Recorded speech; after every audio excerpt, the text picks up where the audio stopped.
Chapter 17 की starting में दोयंग बोलती है, मेरे डैड ने मुझे सडनली बुला लिया है, मुझे जाना पड़ेगा। गाउन बोलती है, क्या तुम मूवी देखने से पहले ही चली जाओगी? दोयंग बोलती है, सॉरी, मैं टिकट के पैसे भेज दूंगी। गाउन बोलती है, क्या वो ज़्यादा अर्जेंट है? दोयंग बोलती है, हाँ शायद, वो उन्होंने बोला 2 दिन को चोट लग गई है। गाउन बोलती है, ओ गोश्त, तुम्हारा छोटा भाई, तो फिर तुम्हें अभी जाना चाहिए। टच में रहना, बाद में साथ में मूवी देखेंगे। दोयंग बोलती है, ओके, और वहाँ से चली जाती है और सोचती है मैं मुश्किल से ही जा पाई, और पीछे मुड़ के गाउन और ग्यून को देखती है। फिर आगे मुड़ के सोचती है, ग्यून हमेशा गाउन के साथ खुश दिखता है, बट जब भी वो मेरे साथ होता है वो एनॉयड दिखता है। फिर दोयंग स्कूल जा रही होती है और सामने ग्यून को देखती है। तभी एक लड़का उससे बोलता है, हे ग्यून। उसे देखकर गाउन सोचती है, मैं उससे क्या एक्सपेक्ट कर रही थी? अगर उसे ऐसे ही देखना इनफ होता तो फिर मुझे उसकी इच्छा के हिसाब से उसकी और गाउन की बातें आगे बढ़ाने की कोशिश करनी चाहिए ना। लेकिन उस दिन मैं इतनी ज़िद्दी क्यों हो गई थी? क्या इसलिए क्योंकि मैं नहीं चाहती थी कि वो गाउन के साथ अकेला रहे? पर सच तो ये है कि दोनों साथ में सबसे अच्छे लगते हैं। सिर्फ बाकी सभी ऐसा नहीं सोचते, मैं भी यही मानती हूँ, और ये बात मैं खुद बहुत अच्छी तरह से जानती हूँ। तभी घ्यून बोलता है, चाय दोयंग। दोयंग सोचती है, गाउन जैसी किसी को घ्यून की साइड होना चाहिए। घ्यून बोलता है, तुम हमेशा मेरे पीछे पीछे ही क्यों घूमती रहती हो? तुम हाय भी तो बोल सकती थी, अब यहाँ आ जाओ। दोयंग सोचती है, भले ही मैं ये बात जानती हूँ, फिर भी तुम्हारी इतनी छोटी सी काइंडनेस से मेरा दिल एक बार फिर पिघल जाता है। दोयंग घ्यून के पास चली जाती है। वो लड़का बोलता है, तुम्हारे बगल में कौन है घ्यून? वो बोलता है, एक फ्रेंड। दोयंग सोचती है, हाँ शायद तुम्हारे लिए ये कोई काइंडनेस भी नहीं थी, फिर भी मैं खुश थी क्योंकि तुम मुझसे शर्मिंदा नहीं थे। क्या कभी मैं क्या कभी मेरी ज़िंदगी में वो दिन आएगा जब मैं तुमसे प्यार करना छोड़ पाऊंगी? एक लड़का बोलता है, हे ग्यून, टीचर तुम्हें बुला रहे हैं।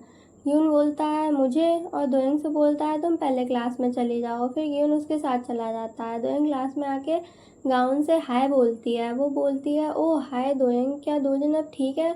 दोयंग बोलती है, हाँ हाँ, वो अब उड़ रहा है। गाउन बोलती है, उड़ रहा है? दोयंग पूछती है, बट इतनी सुबह तुम क्या कर रही हो? गाउन बोलती है, आज हमें कोरियन होमवर्क सबमिट करना है, घर पर थोड़ी प्रॉब्लम चल रही थी इसलिए मैं कंप्लीट नहीं कर पाई, अब लास्ट मोमेंट में जल्दी जल्दी फिनिश कर रही हूँ। दोयंग बोलती है, क्या तुम्हें मेरा देखना है? गाउन बोलती है, हाँ नहीं, इट्स ओके, मैं तुमने उस पर बहुत मेहनत की होगी। दोयंग बोलती है, तो मुझे कोई दिक्कत नहीं है। गाउन बोलती है, मैं सीरियसली ठीक हूँ, मैं पहले खुद ट्राई करूँगी, और अगर मेरे से नहीं हो पाया तो तुम्हारी हेल्प ले लूँगी। दोयंग बोलती है, वेल अगर तुम कह रही हो तो ठीक है, मैं रेस्ट रूम जा रही हूँ। गाउन बोलती है, ओके। फिर कुछ सोच के बोलती है, रुको रुको, तो अगर मैं थोड़ी सी हेल्प कर दो तो चलेगा? अब सोच रही हूँ तो क्रैम स्कूल का होमवर्क भी अभी तक पेंडिंग पड़ा है। दोयंग बोलती है, ज़रूर, रुको। गाउन बोलती है, मैं खुद ले लूँगी, तुम रेस्ट रूम चली जाओ। फिर गाउन रेस्ट रूम चली वो दोयंग रेस्ट रूम चली जाती है, और गाउन दोयंग के बैग में दिखती है और शॉक हो जाती है। यून बोलता है, गाउन अंदर है? दोयंग बोलती है, हाँ वो क्लास में है। वो क्लास में आके बोलता है गाउन को हाय, और पूछता है, क्या तुम होमवर्क कर रही हो? गाउन बोलती है, हाँ। ग्यून पूछता है, ये किसकी है? गाउन बोलती है, दोयंग की। ग्यून बोलता है, तुम मुझसे मांग लेती। गाउन बोलती है, मैं हमेशा तुम पर रिलाई नहीं कर सकती।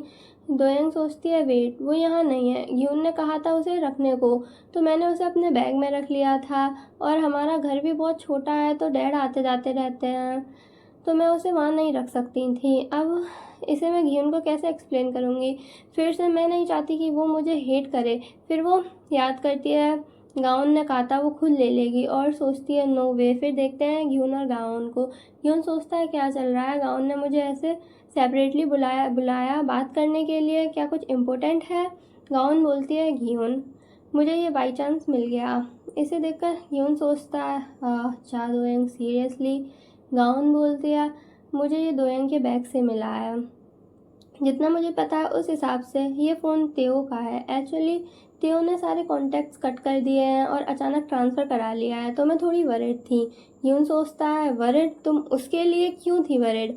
अगर किसी को वरिड होना चाहिए तो वो तुम हो, उसका मतलब फ़ोटोज़ के लिए वरिड होना चाहिए। गाउन बोलती है, ये दोयंग के लिए अजीब है कि उसके पास ये था, दोयंग कभी ऐसी चीज़ नहीं करेगी।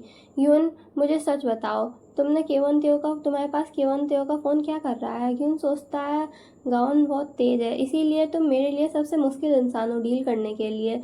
तुम बिल्कुल सही कह रही हो, लेकिन फिर भी ये इतना हर्ट क्यों हो रहा है?